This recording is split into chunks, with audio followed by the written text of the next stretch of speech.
Hey everybody, welcome back to my channel. So tonight is the night that I am going to do my very first rant review. Now, in a previous video, I think it was my very first one, when I was kind of explaining why I decided to do booktube, I mentioned a book that just pushed me over the edge, and I decided that's it. I'm doing booktube because I have so many things to say about this book and no one to say them to, so I'm going to say them to all of you, whoever's listening. So the book that did this was The Invisible Life of Addie Larue. I'm going to get some hate for that. I know. This is a very popular book. It received really high ratings. I understand why, kind of. I think it is beautifully written. It is beautiful prose. Obviously, the author is very talented. The premise is really good. I think the ending is really wrapped up. Like, the author definitely knew what she was writing towards. She knew how she was going to end the book. She knew what she was doing. That is a pet peeve of mine, when authors clearly have no idea how to end their books and they just sort of throw something together. This wasn't thrown together. So I really appreciate that part of the book. Yeah, so it's hard to say that I absolutely loathe this book because I do see all the good things that are in it. But it was so disappointing to me. And I get why people like it on the one hand, but on the other hand, I honestly think this book was just so hyped up that a lot of people just went with the flow and they were like, yes, it's so beautiful. It's a wonderful love story. I loved it so much. Because this love story, in my opinion, it kind of sucks. Like, we'll get into why. Oh, I have a lot of reasons as to why. I don't like the love story itself, and I don't really love the book itself either.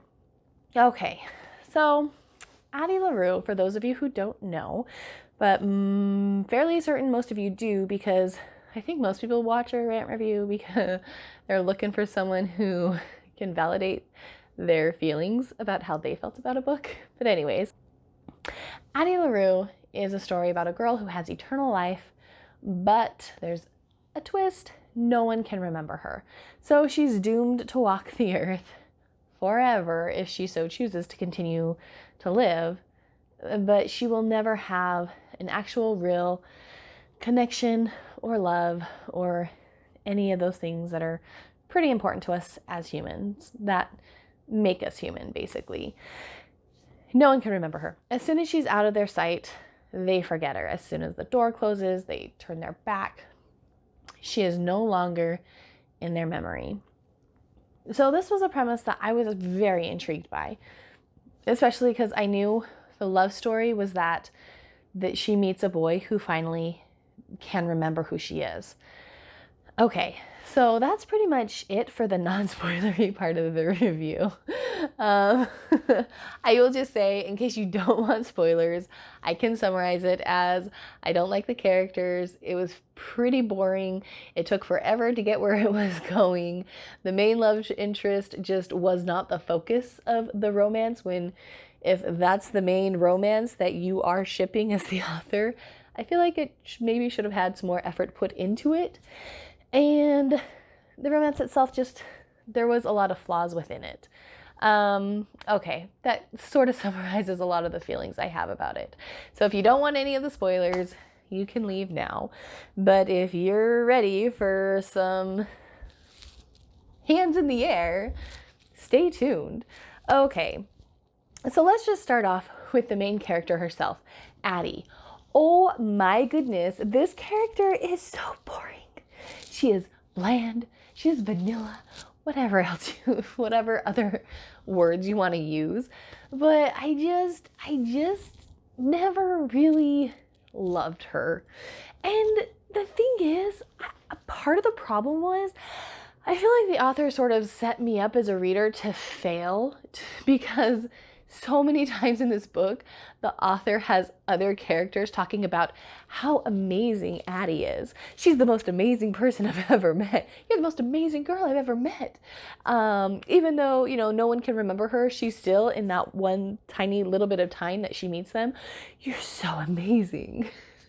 And then when she does meet her love interest, of course, he thinks she's amazing and the most amazing girl he's ever met and the most interesting and whatever.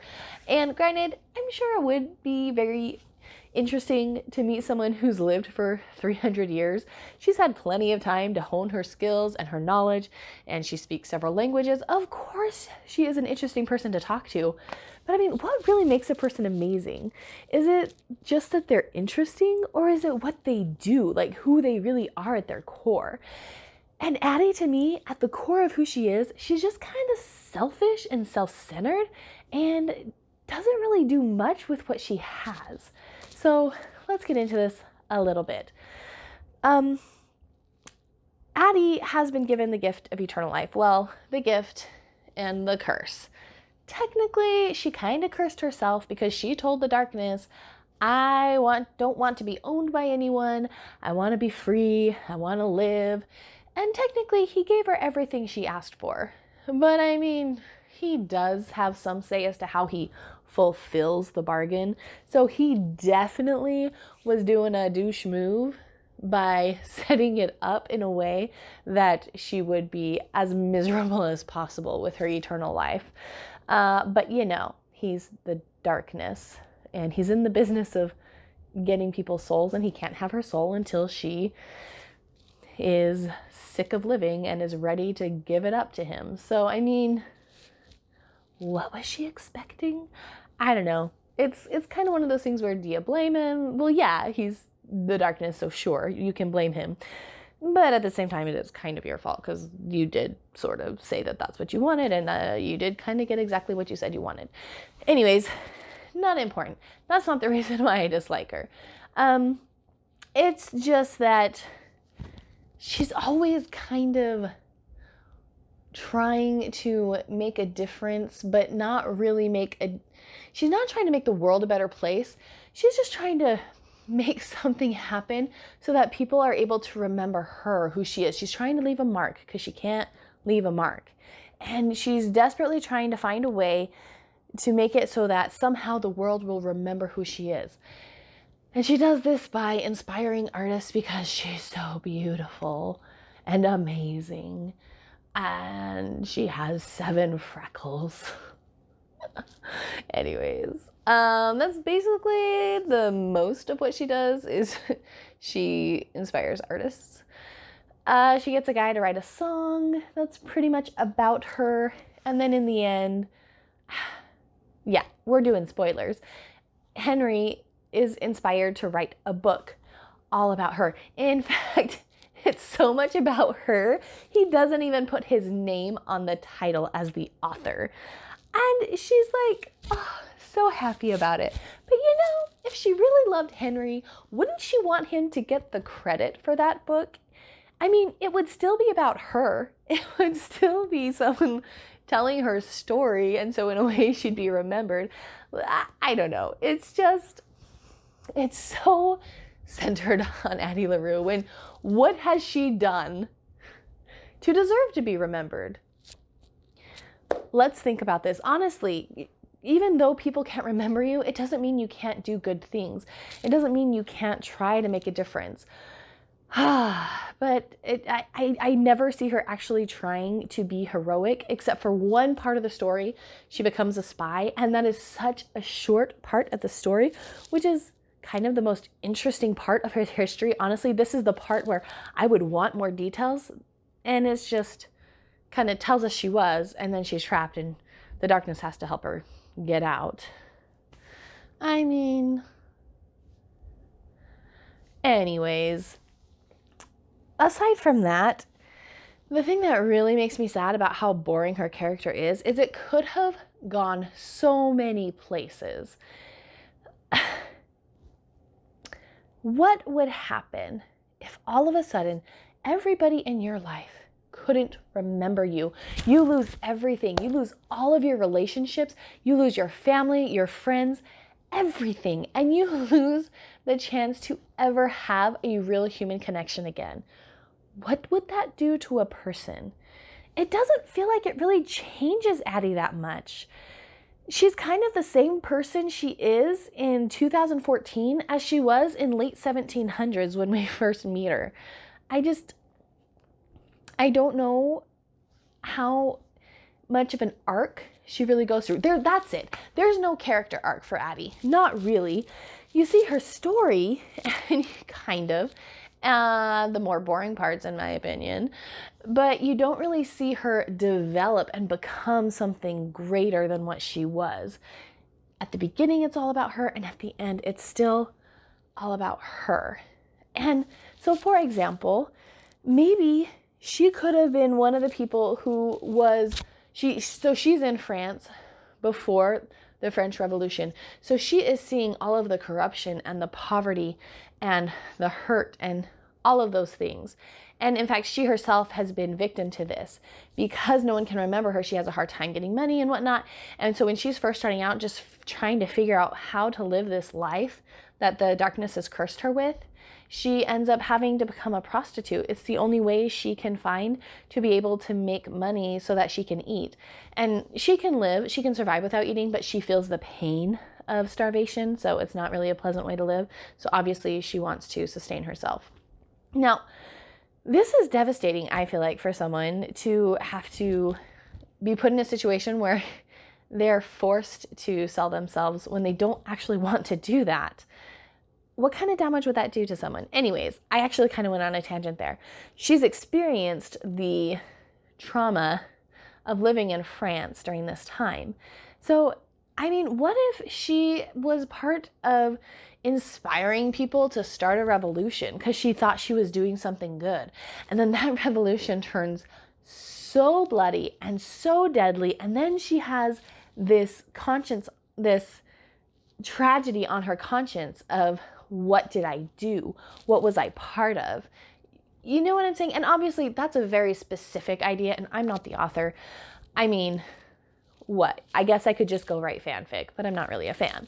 I'm just saying that as some random example of how Addie could have had gone through things that are so difficult and traumatizing, and the author could have showed how it changes her and how she becomes somebody that needs desperately to become human again. And then Henry can come into the picture and he helps her to feel human again.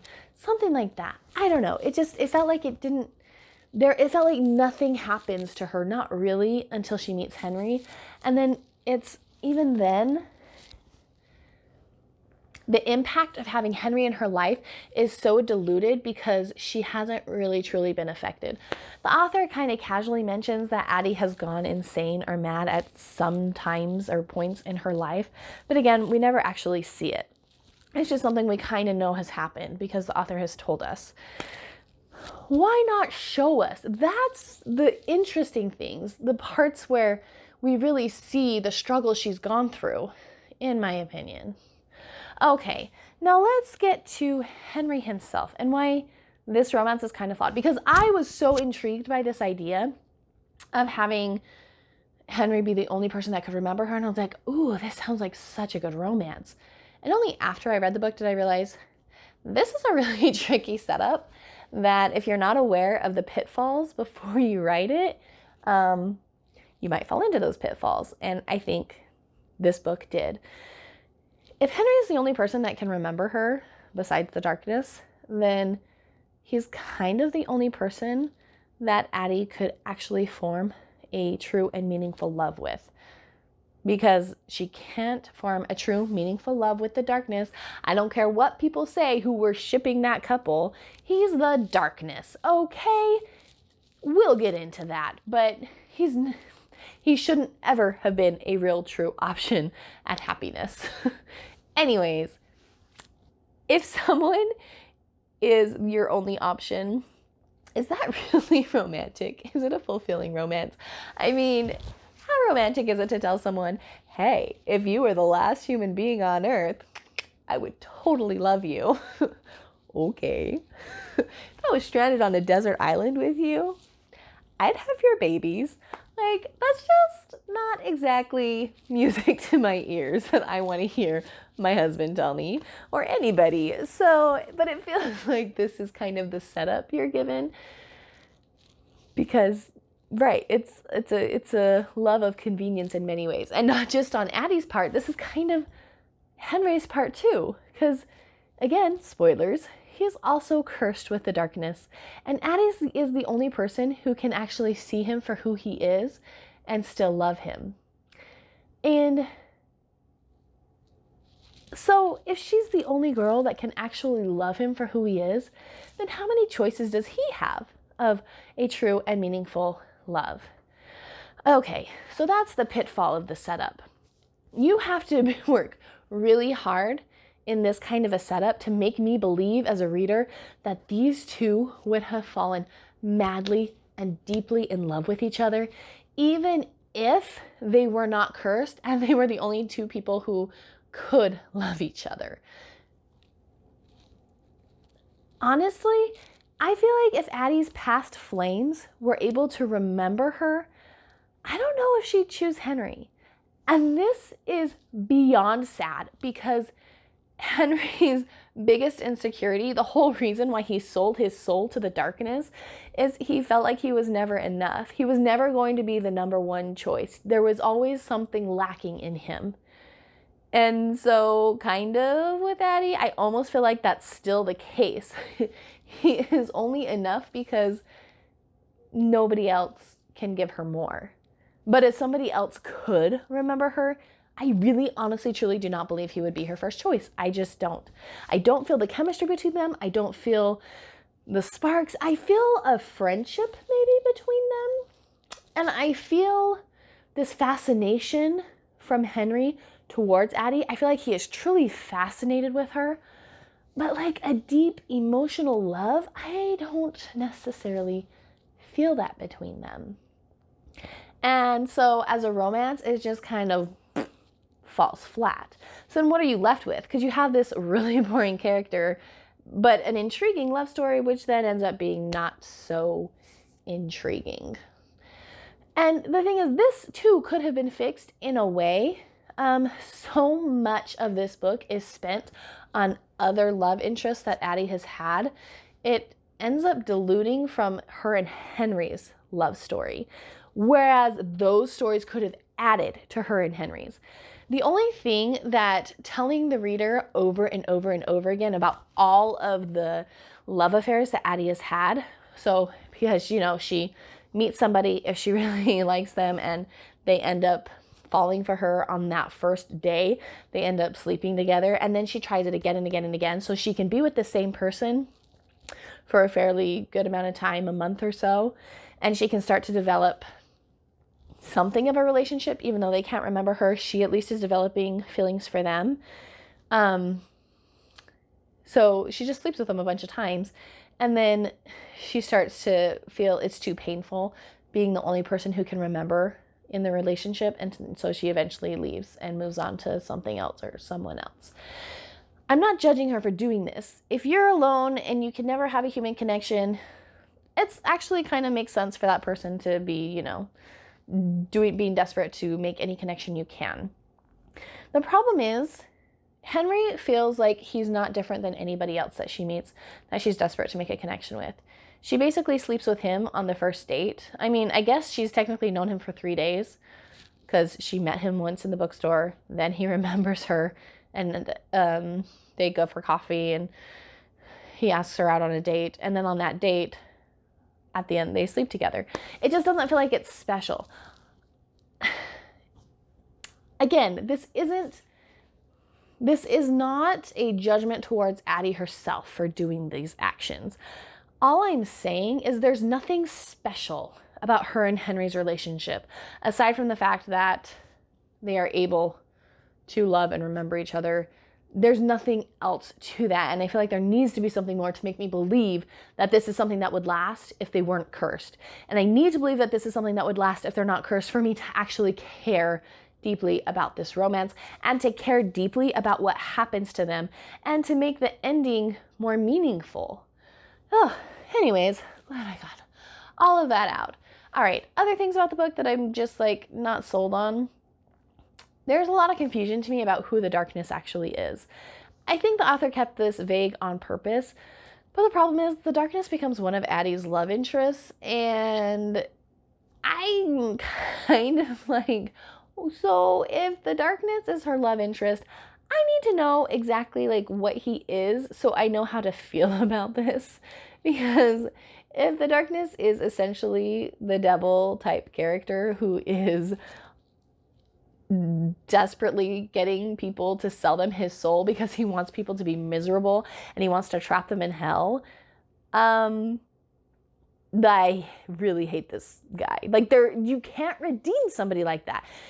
I am so sick of people trying to romanticize romantic interests by making them dark and miserable and violent or hateful or abusive or manipulative. It's not romantic. And thankfully, Addie doesn't actually end up with him, and she does recognize, like, this isn't love. This can't be love because you're selfish. But also, can somebody who is evil truly love? I mean, that is kind of what she's saying, but it's like, I almost feel like if the darkness could have shown genuine love for her and selflessness towards her, then she could love him. I don't think that's a healthy person who can love someone who is willing to watch the world burn except for you. That's a terrible person. No, that is not a healthy love interest. And yeah, okay, so it's okay he's in the book because it's showing like she's struggling with the choice of a healthy love interest versus an unhealthy love interest, and he is also kind of the only choice she has because he's the only person or entity or whatever that can remember her. But it just feels like, if honestly, this is what scares me slightly, is I feel like the author set this book up in the way that she could write a sequel. And if she writes that sequel, this is my prediction, that sequel is going to be about Addie and the darkness falling in love. That's my prediction. I think if this becomes a series, Addie actually ends up with the darkness. And I'm just not cool with that because he's stealing people's souls. And then you might ask, well, what is a soul in this world? I don't know. To me, a soul is like the essence of a person.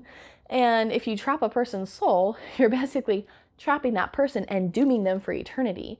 But I don't even think the author knows what the soul is exactly in this book, because when Addie agrees to be with the darkness, she says, you don't want my soul, you want me. I will agree to live with you until you no longer want me by your side.